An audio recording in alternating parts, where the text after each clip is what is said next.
Yo, YouTube, what is going on? It's your boy Cray. We back with another one. We getting right into it. Destiny 2, yo, the future. Yo, I'm losing my mind here. I really am losing my mind here. And I'm gonna start this video off with a small disclaimer. If you hear everything that I'm getting ready to share with you and you don't at least crack a smile or at least have some form of optimism, you are a noodlehead. Whatever, get out of here. Like, no, not literally get out of here, but like, come on, man. Like, come on. And I know I'm biased because look, I'm a Destiny 1 day one alpha player, beta player, day one Destiny 1. Like, Destiny has been infused and been a part of my life since freaking 2013 going into 2014. Like, so yes, I do have some bias, but I'm excited for the future. I really am. And if you don't know anything about what's going on and you watch this video and at the end of this video you still aren't pumped a little bit or you have not been swayed a little bit, gosh, whatever. Let's go ahead and get right into things here. So this video is pretty much just discussing features that are coming in Beyond Light and beyond. So if you don't know what Beyond Light is, it's Destiny 2's fall expansion that will be releasing on September 22nd, 2020, unless noted otherwise. That is the date currently, and of course, always remember that date is tentative. So on that day, fingers crossed, we going to Europa.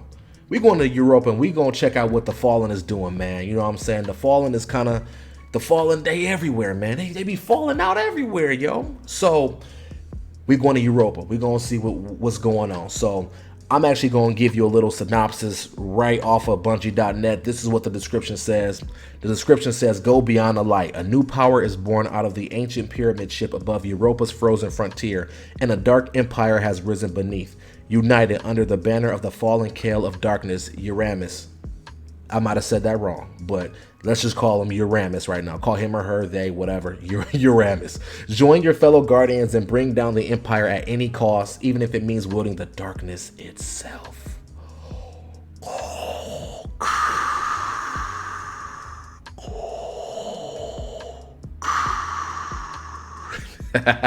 Yeah, baby. So the next description says, Europa awaits. The splinter houses of Fallen have rallied and built their new empire on the icy moon of Europa. Brave the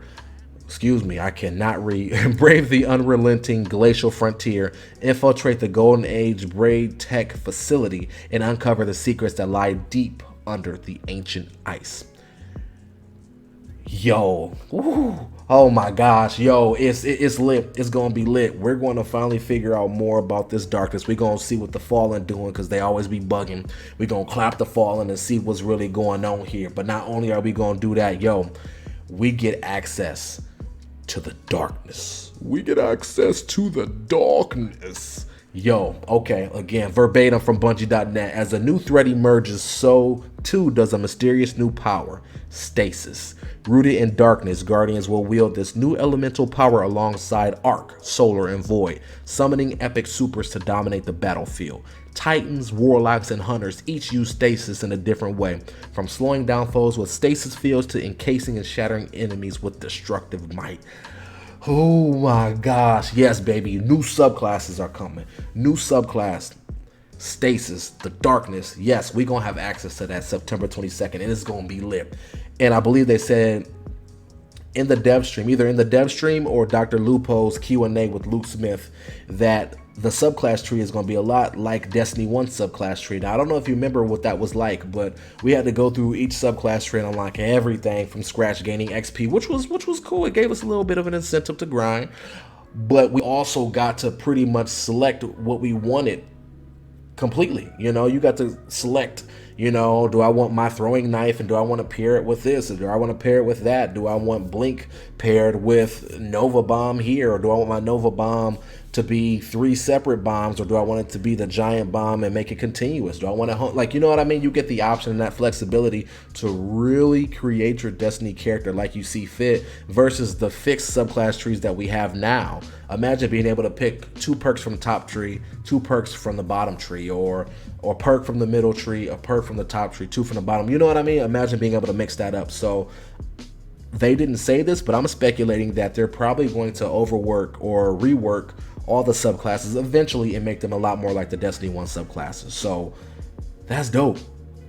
That is dope. And not only is it a new subclass type, but it's a new damage type as well. So the darkness, aka stasis, will be changing the whole game. We don't just have Arc, Solar, and Void no more. Stasis is here and it's here to stay. And yo, that alone has me like, oh man, like imagine how fights are gonna be. You know what I'm saying? We got a lineup for Arc Burn, for Solar Burn, Void Burn. Now we got Stasis Burn. Oh yo, that's gonna, oh man, that's gonna shake some stuff up for real. So definitely stay tuned for that. Always remember, whenever we get new things in this game, man, whenever we have some new revolutionary stuff happening, we always get some dope new revolutionary exotic gear. So come on, you already know those exotics is gonna flood out and they gonna be dope. So this is verbatim from Bungie.net. For exotic gear, those who believe in Europa, wait, did I read that right? Okay, yeah, I did. Oh no, I didn't. There are those who believe Europa is nothing more than a frozen golden age graveyard, its treasure long ago swallowed by ice and darkness. You know better. Beneath the ruins lie countless relics, an arsenal of weapons and more. Claim this cutting-edge tech from the clutches of time and dare to tame the wasteland. So you already know the exotic gear is gonna flood out. Like, hey, I mean, that's a given. That's a given, right? So let's be ready for that. And you already know it's gonna hit hard, baby. Let's be ready for that, yo. So on top of that, we're gonna get a new raid. We're gonna get the raid Deep Stone Crypt. Again, verbatim from Bungie.net. Below the frozen tundra of Europa lies the Deep Stone Crypt. For decades, it has remained dormant. Your fire team cautiously approaches. Weapons raised and the final plan is set in motion. I don't know what none of that means, but man, I know it's gonna be nice. I know it's gonna be nice. I look forward. I love new raids. I love new challenges, new puzzles. So I know this raid is gonna follow suit, and I really hope it doesn't disappoint. It kind of gives me Wrath of the Machine vibes. I don't know why. But that's kind of what it gives me. So I'm looking forward to that. And guys, overall, that's what we're gonna see in Beyond Light alone. And it goes without saying, that's just what Bungie showed us that we're going to see in Beyond Light. I assume there's going to be more at a later time as they take things from the alpha to beta stages. You know, some things are going to be dropped, so they don't want to mention them. Some things could be dropped, I should say.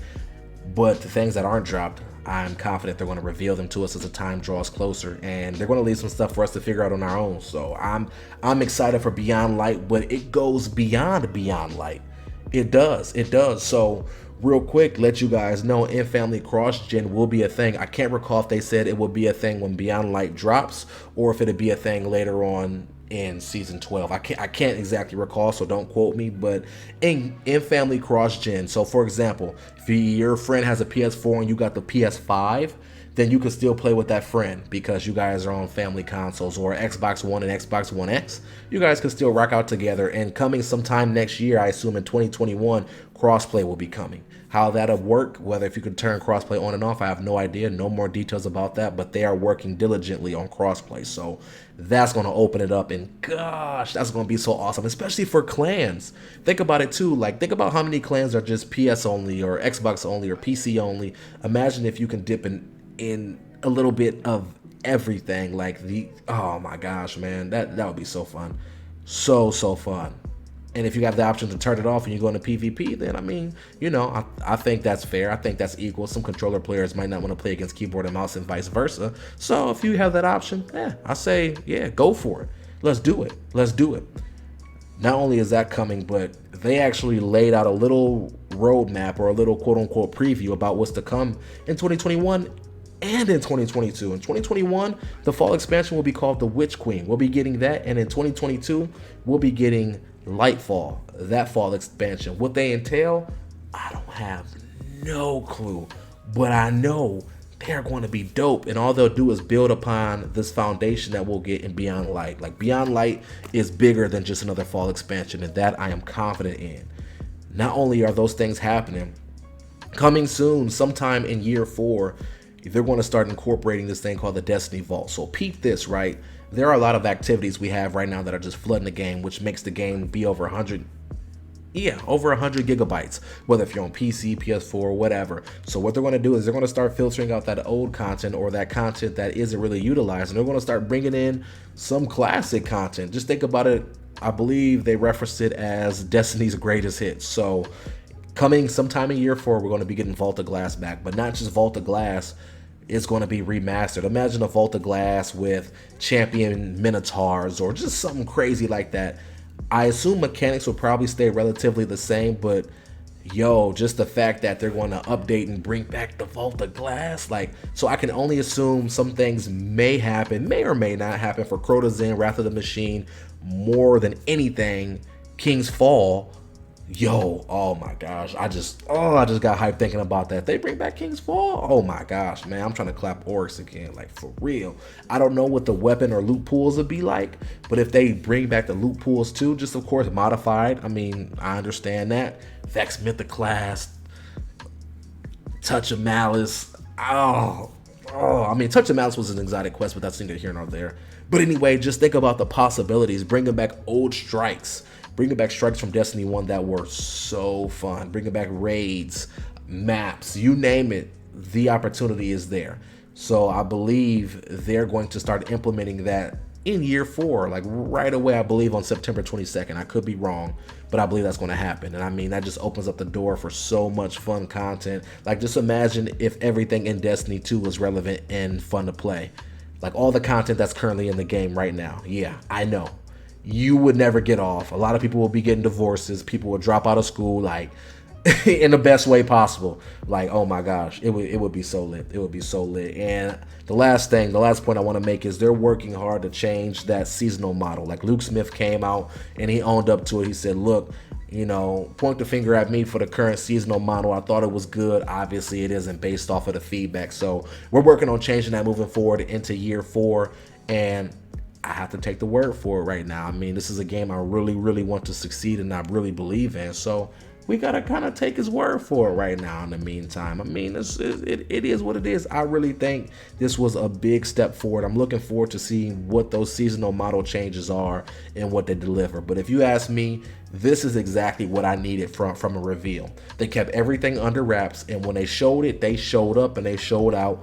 Luke Smith came out and owned right up to his mistakes of the whole seasonal model, and they owned up and they said, look, you know, we've done this in the past, that ain't work, we're going to do this, we're going to be working to bring crossplay, we're going to be working to bring entertaining events and entertaining things for you to actually enjoy and actually feel worthwhile in the game. Again, call me biased, but I really, really believe Bungie has a fire lit under their booty right now. They have to, because if this does not work, the game is done. The game is done. From the Season of the Worthy, the game was on its last leg. It genuinely was. Like, if you went on Twitch, there were like 4,000 or 5,000 viewers on Twitch, like all-time low. If you went to the Steam charts, you seen maybe 45 to 50,000 people playing it concurrently, where before it was sitting 70, 80, somewhere in that ballpark. Like, this was Bungie's last leg. Like, and Bungie has a habit of releasing good content, falling off, backs against the wall, and just continuing that cycle. But I really believe from the bottom of my heart the cycle is broken here, because if it is not, the game is done. And I think Bungie knows that, so I think they are working overtime to break that cycle and release nothing but good content in the game. So guys, you guys will know. You guys will know, because you guys will be checking out this channel. And if the content goes downhill in this channel, then obviously the game is going downhill. I'll be honest, I'll be blunt. I love the game to death, but I will make a video in a minute letting you guys know if Destiny 2 is no longer worthwhile. I definitely will. So if you made it this far in the video, I appreciate you so much. If you're not hype about what's to come, or at least have a little bit of optimism, man, you crazy. Come on, I need y'all to be optimistic with me, please, because I need this game to succeed. I love this game to death, and I want this game to be the freaking best thing ever. So have some optimism with me. Let me know your thoughts down in the comment below. It's your boy Cray. We out. Until next time, I love you all. Peace.